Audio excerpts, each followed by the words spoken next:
بسم اللہ الرحمن الرحیم۔ السلام علیکم۔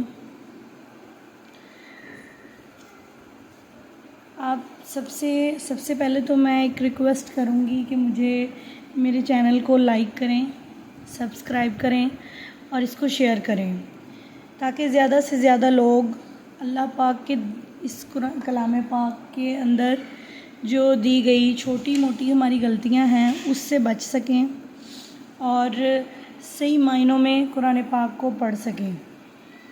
جیسے کہ آج میں آپ کو مخارج کا تھوڑا سا تعارف کرواؤں گی۔ یہ دیکھیں جی، یہ حلق کے حصے ہیں، ٹھیک ہے جی، یہ حلق کے حصے ہیں جن کے یہ نام دیے گئے ہیں۔ کون سے حلق کے حصے سے کون سا لفظ نکلتا ہے، یہ اس چیز کے نام دیے گئے ہیں۔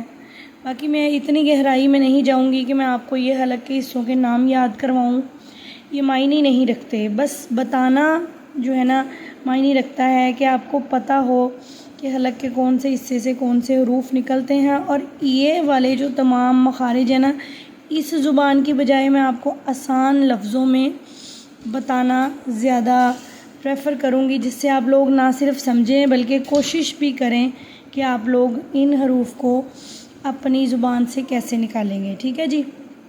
سب سے پہلے یہاں پہ میں آپ کو دکھاتی ہوں جو حروف ایک ہی جگہ سے ادا ہوتے ہیں، میں اسی حساب سے پہلے آپ کو بتاؤں گی، پھر ہم اپنی پہلی تختی پہ جائیں گے جی۔ یہ سب سے پہلے ہے جی حمزہ، ہاں، یہ دونوں حلق کے سب سے نیچے والے حصے سے یعنی کہ سینے کی جانب سے جو پہلا حصہ آتا ہے وہاں سے ادا ہوتے ہیں۔ جیسے کہ میں آپ کو اس طرح سمجھاتی ہوں کہ آپ یہ سمجھیں کہ یہ جو ہے نا، یہ ہماری سانس کی نالی ہے، یہ تین حصے ہیں، 1 2 اور 3، ٹھیک ہے جی۔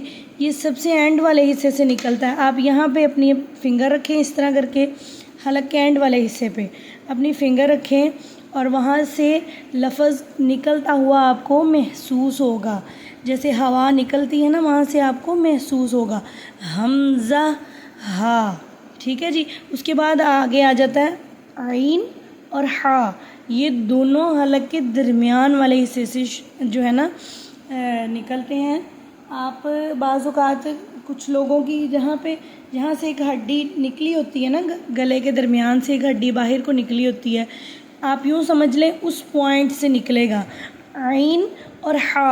آپ نے اس پوائنٹ پہ اپنی فنگر رکھنی ہے، اس کو ذرا سا پریس کرنا ہے تو آپ کو محسوس ہوگا کہ یہاں سے آپ کے عین اور ہا نکل رہا ہے۔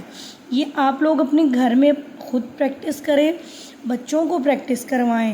عین اور ہا حلق کے درمیان والے حصے سے نکلتے ہیں۔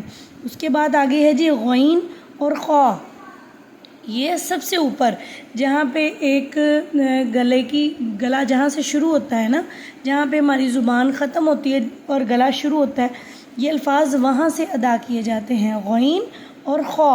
اس کے بعد یہ قاف ہے، یہ تھوڑا سا مطلب ہے یہ وہیں سے ادا ہونا ہے لیکن تھوڑا سا نیچے سے ادا ہوتا ہے، قاف۔ یہ قاف اور کاف میں فرق ہے، ٹھیک ہے جی۔ ہم اکثر جگہوں پر قاف اور کاف کو کاف ہی کہہ جاتے ہیں۔ یہاں پہ جو ہے نا گائز، میں آپ کو یہ بات ضرور بتانا چاہوں گی کہ حروفوں کی جس کو موٹا کرنا ہے اس کو باریک کر دیں تو اس سے بھی جو ترجمہ ہے اس میں فرق پڑ جاتا ہے۔ اس لیے تھوڑی سی اس بات پر توجہ میں اس لیے دلانا چاہ رہی ہوں کیونکہ قرآن تو سبھی پڑھاتے ہیں لیکن مخارج کوئی سمجھاتا ہے۔ آپ کائنڈلی اس چیز پر فوکس کیجئے گا۔ اپنے آئندہ قرآن میں بھی میں لفظوں کو بہت ہی واضح بتانے کی کوشش کروں گی۔ جیسے یہاں پہ ہے جی قاف، قاف یعنی موٹا حرف ہے، آپ کو میری آواز سے محسوس ہو رہا ہوگا، اور میں اپنے ہونٹوں کو اس طرح سے گول کر کے اس لفظ کو ادا کرتی ہوں، قاف۔ یہ جو قاف ہے اس کو میں اپنے ہونٹوں کو گول کر کے ادا کرتی ہوں، قاف۔ اور یہ ہے کاف، اس سے میں اپنے ہونٹوں کو فلیٹ کر لیتی ہوں، اس طرح سے فلیٹ کر لیتی ہوں اور یہ لفظ ادا کرتی ہوں، کاف۔ آگے ہے جی جیم، شین، یا، یہ تو ہر بندہ آسانی سے بول سکتا ہے۔ آگے آ جاتا ہے غاد، اس میں بہت سارے لوگ بہت ساری ڈیفرنٹ آوازوں سے اس لفظ کو پڑھتے ہیں۔ میرا یہاں پہ کسی کے لیے کوئی فتویٰ نہیں ہوگا کہ غود نہیں صحیح یا غود نہیں صحیح یا ضاد نہیں صحیح، جو جس طرح پڑھنا چاہے وہ پڑھ سکتا ہے۔ تینوں طریقوں سے میں اس لفظ کو آپ کو بولنا سکھا دوں گی۔ جیسے کہ پہلا طریقہ ہے غود، کچھ لوگ پڑھتے ہیں ولا الضالین، اس کے لیے اس کو میں پڑھ رہی ہوں غود۔ کچھ لوگ پڑھتے ہیں ولا الضالین، ان کے لیے یہ لفظ ہے غود۔ اس کے بعد اگر کچھ لوگ غین کی آواز میں بھی غود پڑھتے ہیں، اس کے لیے ولا غالین، یہ غود کی طرح بھی میں نے آپ کو تینوں طریقوں سے بولنا سکھا دیا۔ آگے چلتے ہیں جی، لام نون را۔ را جو ہے وہ ہے تھوڑا سا موٹا حرف، یعنی کہ اس کو جیسے ہم نے قاف کو پڑھا تھا نا منہ گول کر کے، اسی طرح ہم نے را کو بھی پڑھنا ہے۔ لام نون را، یہ تینوں لفظ جو ہے نا زبان کی نوک جب اوپر دانتوں کے پچھلے حصے پہ لگتی ہے نا تو وہاں سے یہ لفظ ادا ہوتے ہیں، ٹھیک ہے جی۔ لیکن را بولتے وقت آپ اپنے ہونٹوں کو اگر گول کریں گے اس کی آواز بھاری ہو جائے گی، موٹی ہو جائے گی۔ یہ لام نون را، ٹھیک ہے جی۔ میں بڑی کوشش کروں گی کہ بڑے واضح طریقے سے آپ لوگوں کو بتاؤں۔ اگر پھر بھی آپ کو میری کسی بات کی سمجھ نہیں آئے گی تو کمنٹ باکس میں کائنڈلی کمنٹ کیجئے، میرے لیے کوئی رائے دینی ہو کمنٹ باکس میں رائے دیجئے اور میرے چینل کو شیئر کیجئے۔ آگے ہے جی تا دال طا۔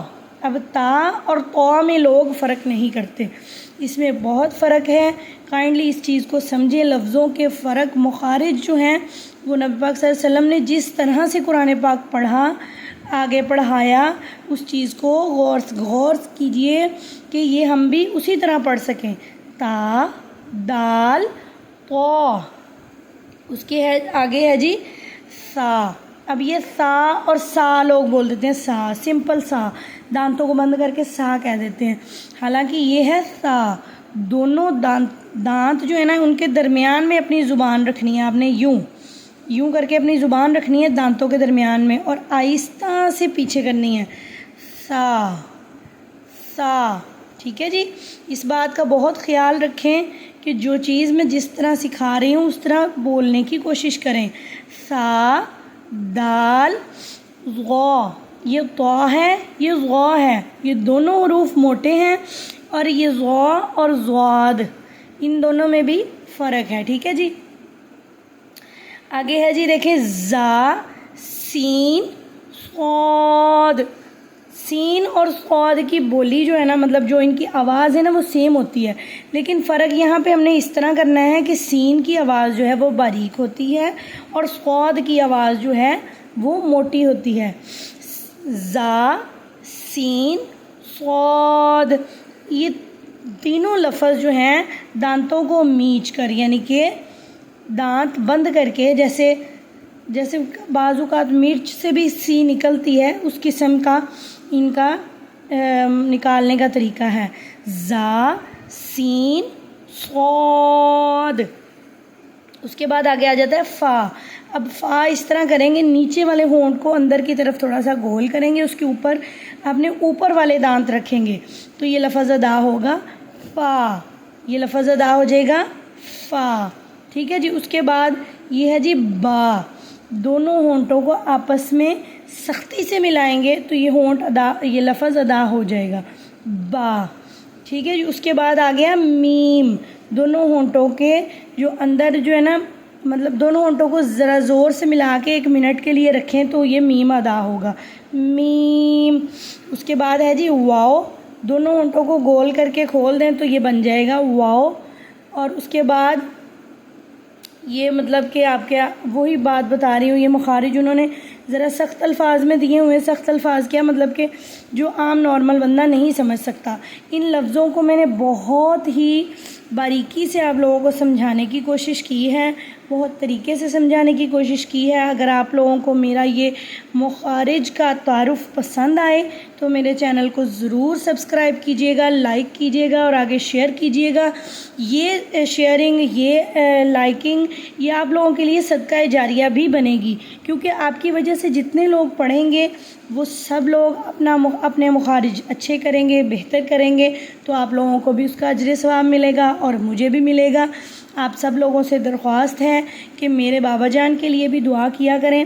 یہ چینل میں نے انہی کے لیے بنایا ہے، انہی کے سال ثواب کے لیے بنایا ہے۔